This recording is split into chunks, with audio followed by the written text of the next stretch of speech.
Hey, what's happening, guys? Welcome to another episode of the Waffle Mafia podcast. I'm Aaron Johnson, also known as Lucky Legends, Wiz, Wizard, whatever you want to call me. Going to do a little bit of Battle Armor Skeletor tonight. So talking about Battle Armor Skeletor, we're going to dive into that in a little bit. Do our weekly Waffle Wrap Up. Go over the things we did this past week in the Waffle Mafia, what's been going on throughout the groups, and some of the new news and things that's been coming from Super 7 this week. So talk about all those things. Of course, as always, as we get rolling, a little pause for the cause.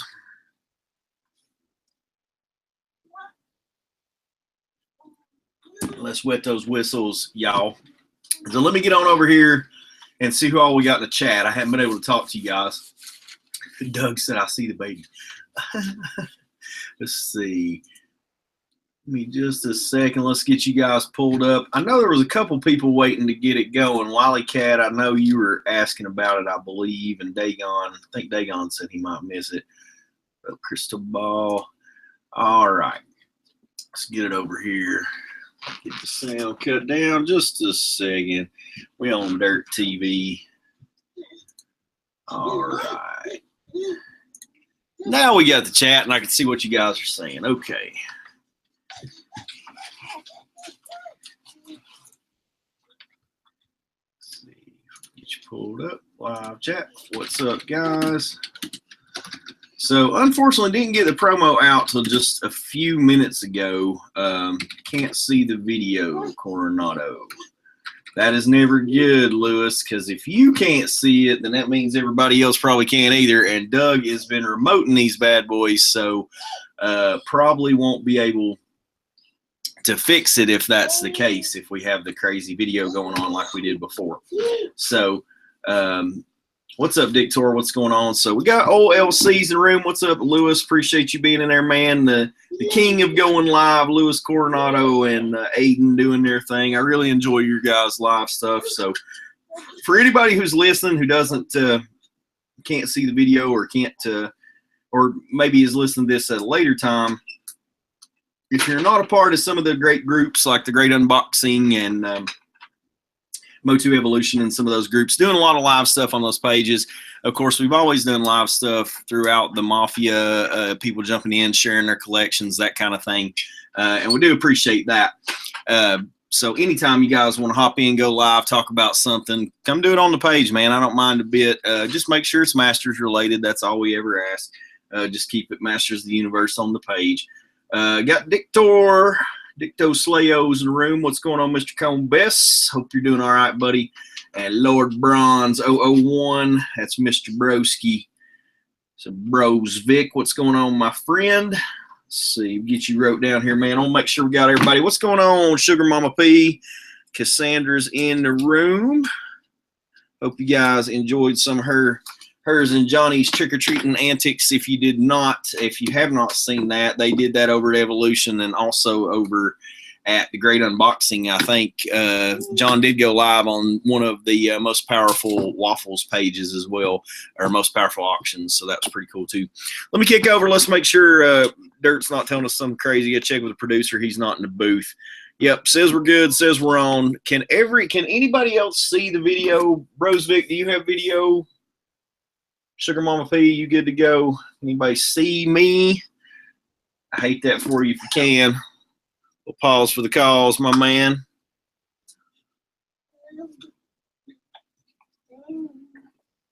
Lewis, are you still sans video? I don't know. I can't really, I don't know if the chat is keeping up or what. I think we're good. So either way, we're rolling with it, whether it's good or not. So we just have to make do with what we've got right now. So this past week, we did our normal stuff. And for those of you who are not a part of the Waffle Mafia and don't know what that is, Waffle Mafia is made up of several groups. We've got Lucky Legends. We've got Lord of Destruction Waffles. Got Most Powerful Waffles in the Universe. And, of course, our brother down at Law Wheel. If you are a part of those groups, if you hang out, if you participate, you're a member of the Waffle Mafia. Get yourself a sticker. Come hang out with us. Come do what we do. And if you're a member, you know how we do things. Typically, we have a Thirsty Thursday. And, of course, whatever we talk about tonight, we do for Thirsty Thursday. I do like to reveal somewhat some things that we're going to do maybe throughout the weekend if we got something new to talk about. But we teased it a little bit earlier in the week because we're talking about we kind of did something different this week than we normally do. We did Thirsty Thursday, we did Syrupy Saturday, and then we jumped back in for a Monday Night Mindy. So Monday Night Mindy was our special event for this week, where we just threw one together. It was actually for the folks who play during the week, and we won't really get into it on the podcast what exactly I'm talking about. But for the folks who play or show up for the show or have their seats for the show, if you double down during for both of the shows, so whatever the maximum number of seats you can get for either night, if you double down both nights, then you get included in a separate wheel that pops up at some point or another on Sunday. Well, Sunday this past week was a little bit hectic, had a lot of things going on, so couldn't quite get to you on Sunday. So, of course, we made it up, did the Monday night thing, and did Monday Night Mindy. So Mindy of Primus, for those of y'all who don't know, it's Mara's cousin. She's got some problems, couple hang-ups. She's just trying to feed the monkey, man. So, the Attorney and Red Light District girls sometimes come out to do a little bit of work. We've had Berta in the past. She has moved on. We still have Candy of the Attorney and Red Light District girls. And then, of course, Mindy of Primus is on her way to go live over at T Pumper's house. So T Pumper and Sammy Mack, big shout out to you guys for a big win on Monday night. Keep the crabs, and you're welcome. With that said, a little pause for the cause. Bad case of the Dragon Walker. There we go. So we got Wily Cat in there. Still praying for Joito. Brosvik says, yay. Coronado says, is the video playing for everyone? I do believe the video is playing because Cassandra said I love the beer mug. So, yeah, man. Some of these things that tend to, not narcissistic in any way, but I do have some items that tend to have my likeness on them. They've been given as gifts, I swear, I promise. But a little pause for the cause for good old Thomas. Dagon made it. Adam Wiles close to that comic. Wily Cat, I've got I actually picked up a thing or two today that will also be a part of Thirsty Thursday. I wanted to bring it in and show it to you guys. And it's some things that we've done in the past. Samish is a big fan of those things when we do them. But just a couple little extra add-ins and tie-ins and things that tie into Masters, even though they're not necessarily Masters related. So you guys that have been a part of the Mafia, that come hang out, that come do Thirsty Thursday and Syrupy Saturday and all that good stuff, you guys know probably what I'm talking about. But big fan of the artwork, big fan of all of the old school portrayals and some of the work that Norm did and that kind of thing. So Earl Norm, one of my favorite artists in the Masters world. And, of course, he wasn't exclusive to just Masters. He did crossover and do some other things. So beautiful barbarian artwork, that kind of stuff. So, yeah, we got that going on. Dagon is still at work. I apologize, sir, but we will have a pause for the cause in your honor since you're stuck at work, and it is lunchtime. So I don't know if you guys are allowed to do a liquid lunch so much, but if you are, pause for the cause.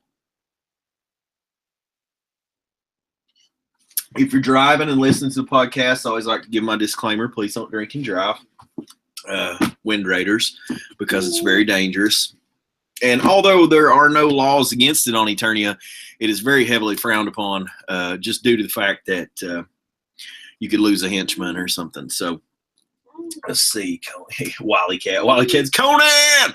Yeah, man. You know how we like to do that Conan, do that crossover cell work. So I picked up a few things. I was actually kind of pleased with grabbing those today because it's tough to find the ones that are norms because those tend to get snatched up a little bit quicker just because the artwork on them is really nice.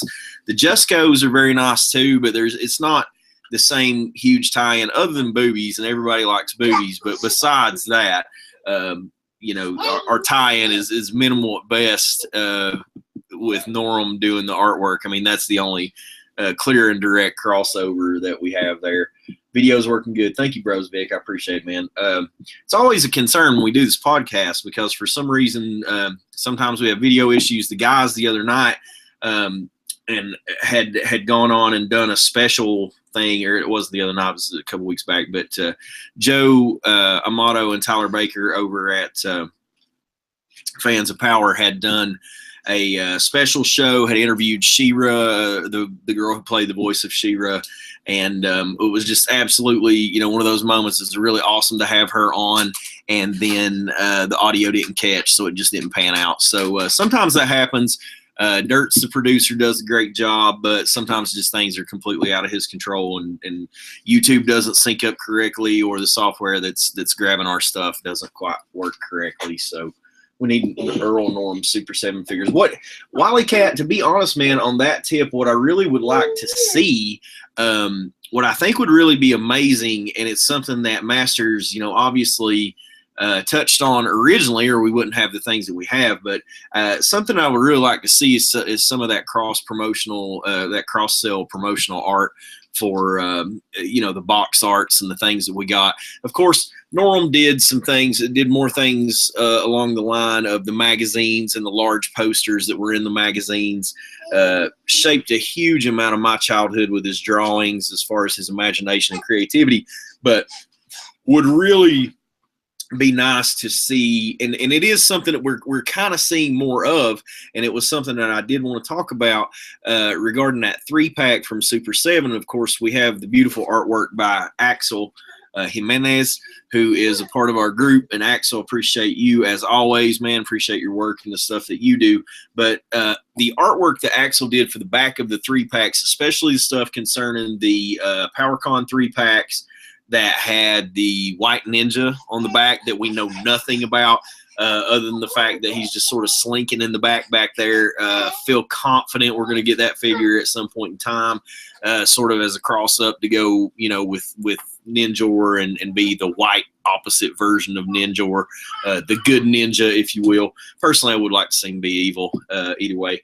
But still, that artwork on the back of that, and the one that I'm particularly talking about with this part is, of course, the 3-pack that has Terror Plasmar and Lord Grasp in it. Now, if you also look on the back of the 3-pack stuff that we're also getting with Prince Adam, the mini comics Trapjaw and the mini comics Stratos, if you look closely at the art on the back of that, man, it's absolutely stunning, and it really is one of the things that makes up for the fact, I guess, that we're still getting this same packaging. And I don't mind the packaging, and I don't think it's cool to switch up packaging in the middle of a line, because obviously that really throws some kinks in the works. But for those who collect, you want to have your whole collection, mint on card or whatever.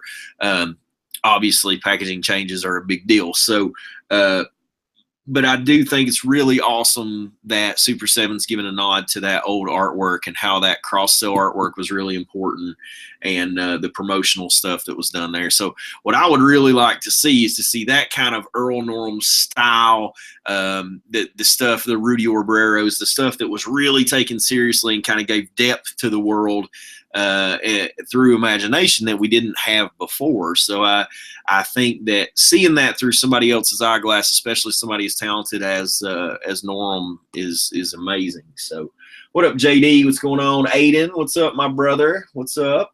Aiden Coronado says, what's up, guys? Hey, guys. Eric Glenn hoping for some Conan figures. We got some Conan figures, man. We got Vicor. it's the He-Man of the North, dude. Yeah. No, it would be cool to have sort of a crossover mashup kind of deal.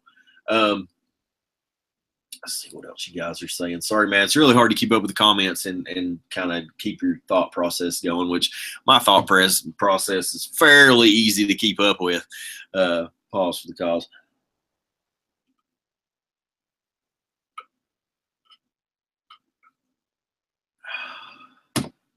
Yeah, man. Coronado, did you get more ink? I'm just having like a couple of different little add-ins and color ins and things, but going next week to get, I'm very excited. And for those who are listening and not watching video and kind of trying to keep up with my random jumps where I talk about different topics, in the chat room, Coronado asked if I'd gotten more ink. I do have quite a few tattoos, most of which you can't ever see, but the ones that do stick out mostly on my arms and stuff. But going to get sort of a master's style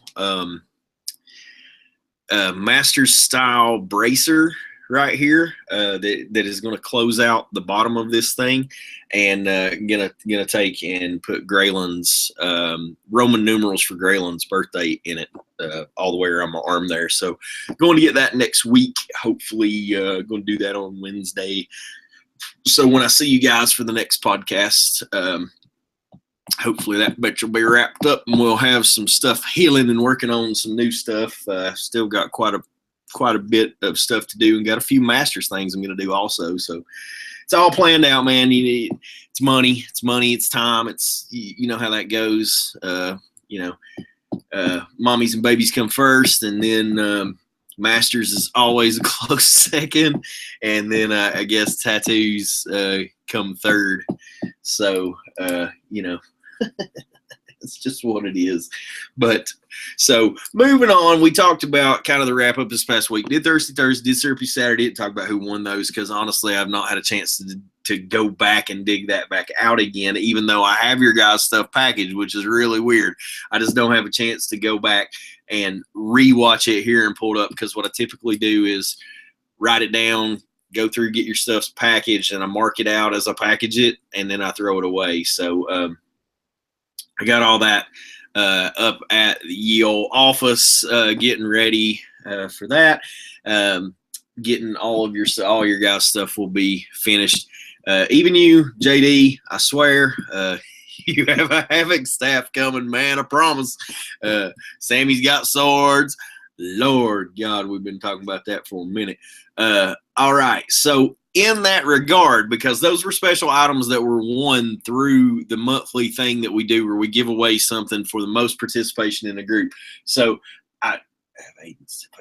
that's cool, Coronado. I love, man, anytime you want to show pictures of tattoos, send them to me. I love artwork, man. And that's, I've been looking into, some of the C-Man artwork. Is there a piece that's like really important to me, or is there something that, one particular piece of artwork that I'd really like to have on me? But all of my stuff I've drawn myself, and it's like all original stuff. So I don't necessarily want to do somebody else's artwork. I'll just kind of do mine, and then, maybe it'll be a cool idea of something I see. So if there's something you got, share it, because I definitely don't mind to check those out, because I like to see what else everybody else is working with. So as far as the listings on the page, and the way that this works for those who are listening who don't know, every month we go back and we look at who was the most active on the page. The Insights tells us that. It tells us who did the most posts, who did the most comments, who's contributing the most to the page. And it's not one of those things like, oh my gosh, if you're not posting on the page or you're not commenting on the page, you're not a part of the Mafia. Man, if you are a part of this group and you love Masters of the Universe, you're part of the Mafia, man. You don't necessarily have to interact. We just want you to, man. The page works because you guys make it work. You guys fuel the page. You guys are the page. You guys are the Mafia. So everything that happens because of you guys. So all of these posts, all of these comments, I can't do that shit by myself. That's all you guys. So we like to go back, once a month and kind of throw back on that and say, who was the top and who was next, and do the top 10 thing, and then just spin for something special. So with that said, I posted that yesterday to kind of give everybody an idea. I think it would be better maybe if we post like mid-month where we are versus one day before the month ends. There's really not a whole lot you can do to change that, I guess, if it is what it is. But it looks like there really wasn't that much change to it. Top 10, of course, OLC. He was up top. So Luis Coronado just absolutely dominated it this month. 29 posts, 300 comments. Killed it. Freebird, man, you were caw-cawing right up in the back of it, man. You had 9 posts, 284 comments. Dagon third with 6 posts, 259. Then E-Daddy, then Dan Rice, Stevie Maggs, Samisha Mack, Wiley Cat, Big Show Ito, and then Zertush Party of 6 brings up the back of the bunch there. So that was the top 10. That's how the top 10 closed out. Now, the way we did it last time is the way we're going to do it this time. I weighted it because it seemed to be a little more interesting if we do it that way. So, for example, number 1 gets 10 entries. Number 2 gets 9 entries. Number 3 gets 8 entries all the way down. So your 10th person has 1 entry. So it's a little more stacked to reward you for where you are in the rankings. So I'm going to go ahead and throw it out there. I know that you guys saw it the other day because I posted in Lucky Legends as far as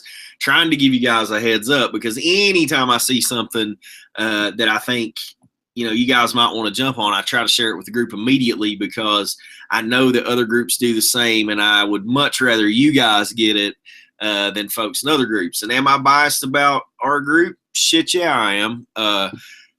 Lucky Legends is where it's at, guys. I mean, Lord of Destruction Waffles, that's where it's at. Most powerful auctions, most powerful waffles in the universe, that's where it's at. Waffle Mafia, bro.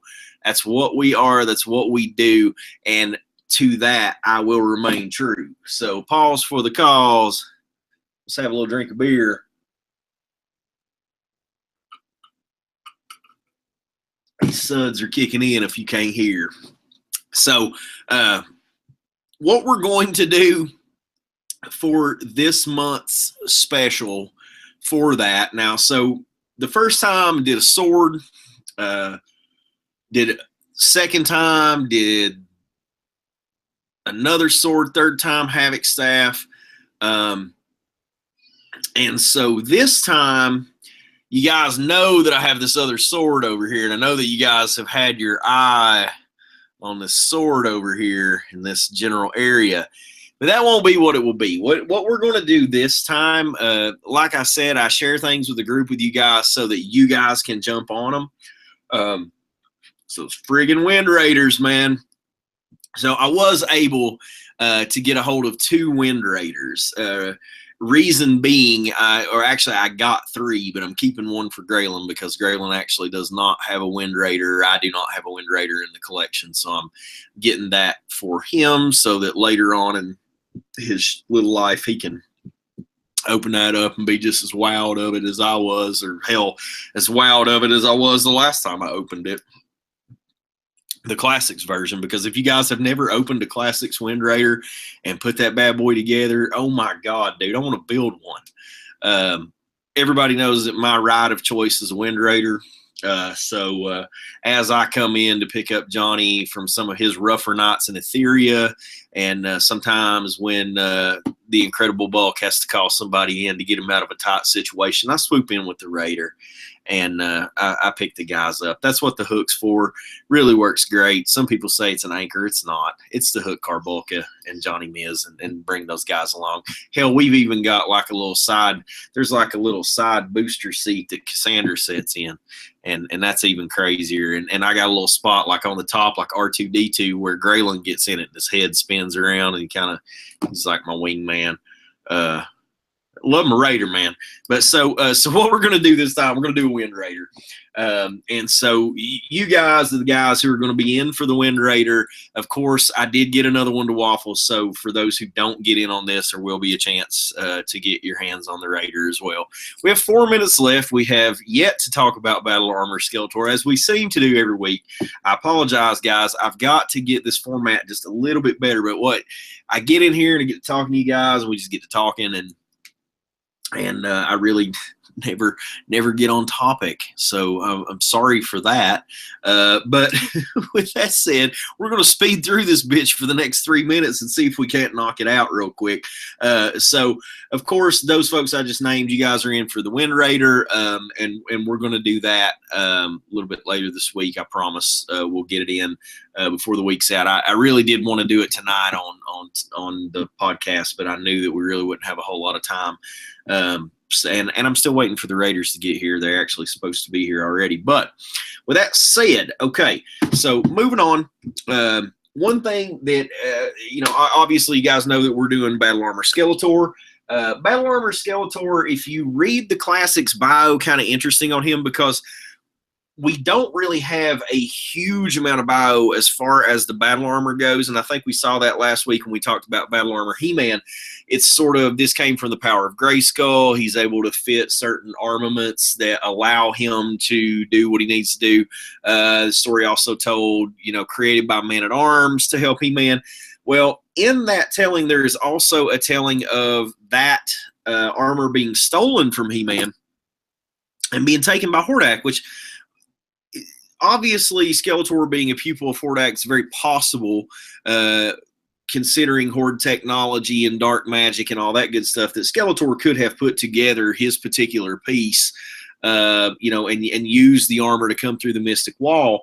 But it is, I can jive with that. I'm okay with that. I understand that story. That kind of makes sense. But what's odd is we never got a Battle Armor Hordak, because if Hordak was the one that stole this technology, I hate to tell you guys, but from everything I've ever seen out of Hordak, he's going to use that for himself. So really, and we kind of kicked this around last week with Battle Armor He-Man. Why do we not have a Battle Armor She-Ra? Well, same thing, man. Like, we've got Battle Armor Skeletor. Why do we not have Battle Armor Hordak? That would be so sweet. And I'm sure that some folks have done some customs. And if you guys have seen them or know where the link is for them or whatever, share them on the page. I love seeing that kind of stuff, like really well thought out, really well created customs. So Battle Armor Skeletor, obviously we're going to do him this week. Some interesting things about this figure. We got about a minute and a half. We'll wrap it up. But interesting thing about this figure, he has the full scale purple boot, so he's full booted, but he is claw-toed. So that would be just like a throwback to the vintage figure where he is a solid purple boot there with the clawed toes. He's got his axe. He comes with his battle damage markers. So, of course, the one in here has got the 2 strikes on it. We've got a clean one, and then we've got the 1 strike. Interestingly enough about Battle Armor Skeletor, the way that the story is told is that he, at one point in time, had this set, and then at another point in time had to create another set of battle armor that didn't quite have the abilities that the first one had. So this is what, as far as bios go, real name Killer House of Miro. Using dark magic taught by Hordak, Skeletor occasionally creates new forms of armor and weapons to outmaneuver the Masters of the Universe. This battle armor was first created to help Skeletor penetrate through the Mystic Wall in order to kidnap Adora and secretly clone this Sorceress of Grayskull. So, very interesting, and I think it is in maybe one of the magazines that held this. It might have been the 85 that had the Secret of the Sword stuff in it, but there was a fold-out magazine. Jesus, Johnson. One of the fold-out posters in there that was covering Secret of the Sword, and if you looked at that, it showed Skeletor, and I don't know if it was on the poster, if it was in the story that was in the magazine. I can't remember, guys. I tried to dig it out for you. I couldn't find it, but it shows Skeletor kind of dressed differently, and he has a Horde thing on there, and I thought it was kind of interesting there. But so he basically used his battle armor to penetrate through the Mystic Wall in order to kidnap Adora, secretly clone the Sorceress Grayskull. The original armor was destroyed by Ular.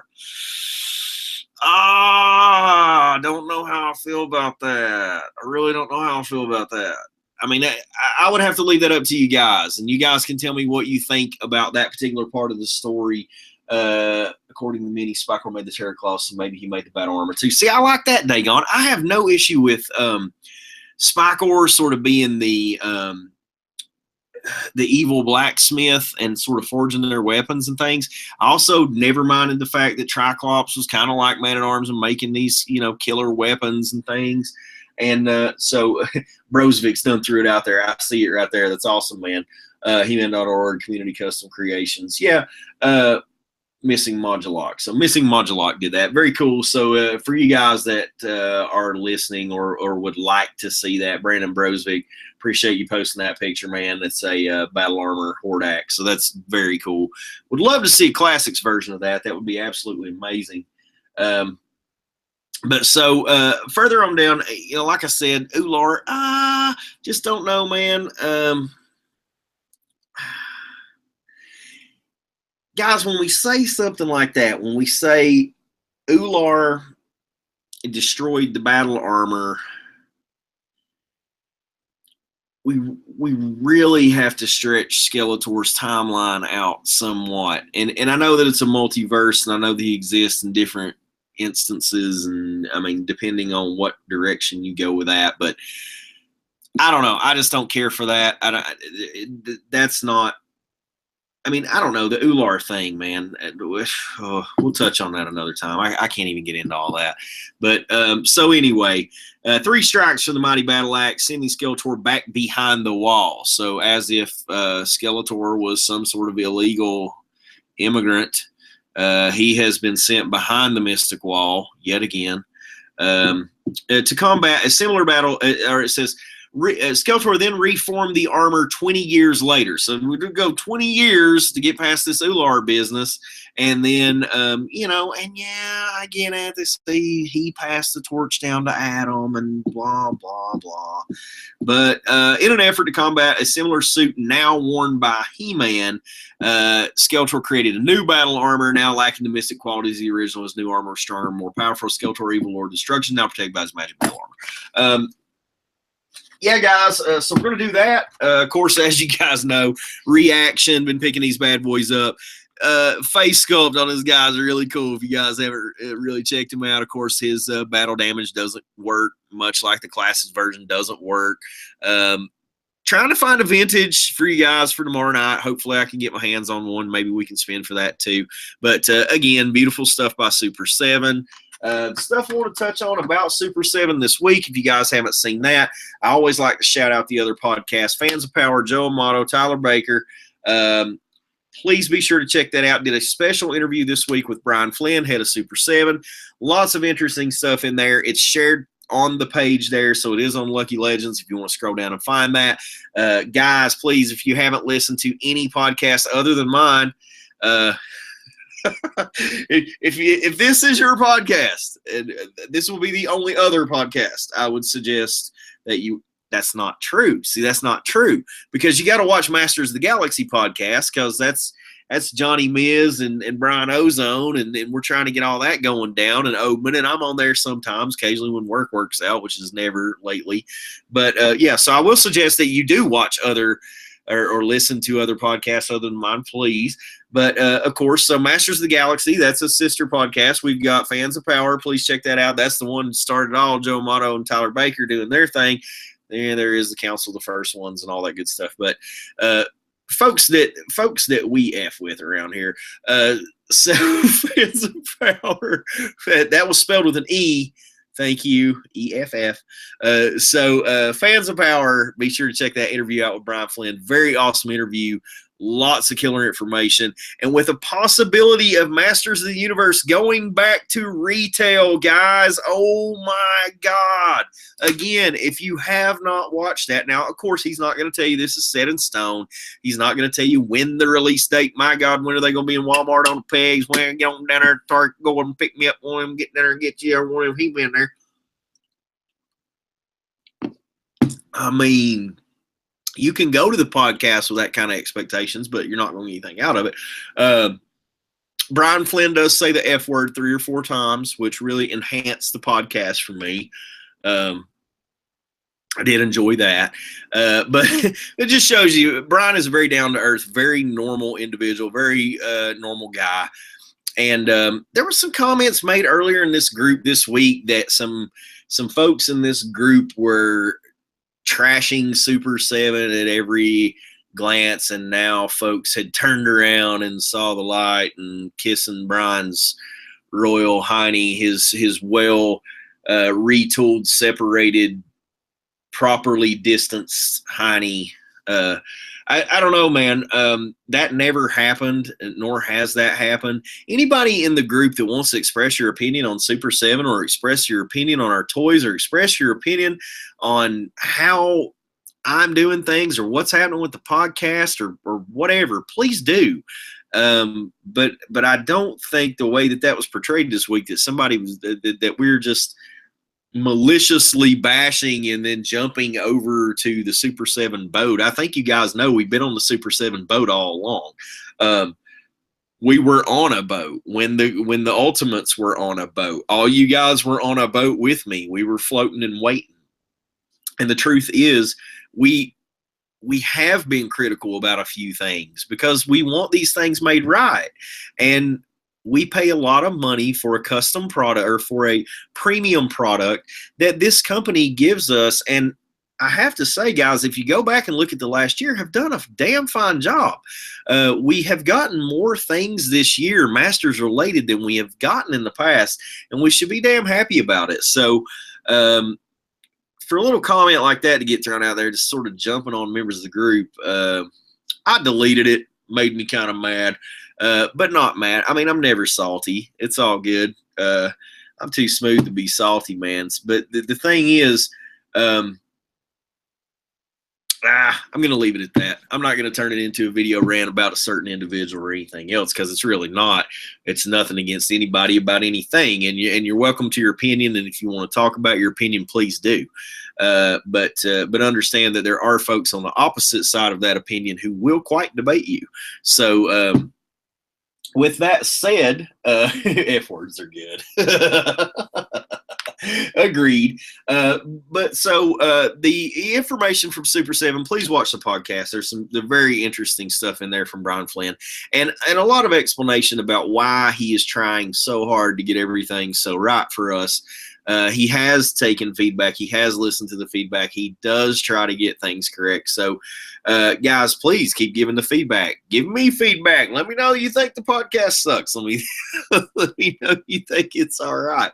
Either way, I appreciate you hanging with me tonight.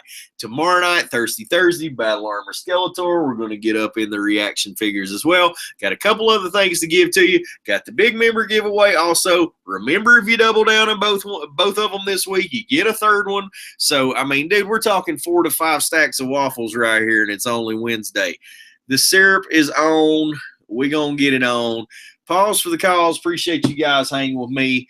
Thanks for being a part of the Waffle Mafia. Always, man, posting the page as much as you like.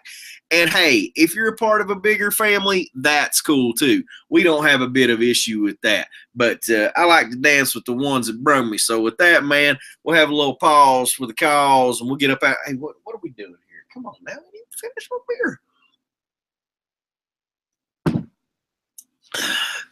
Never leave a wounded soldier on the battlefield.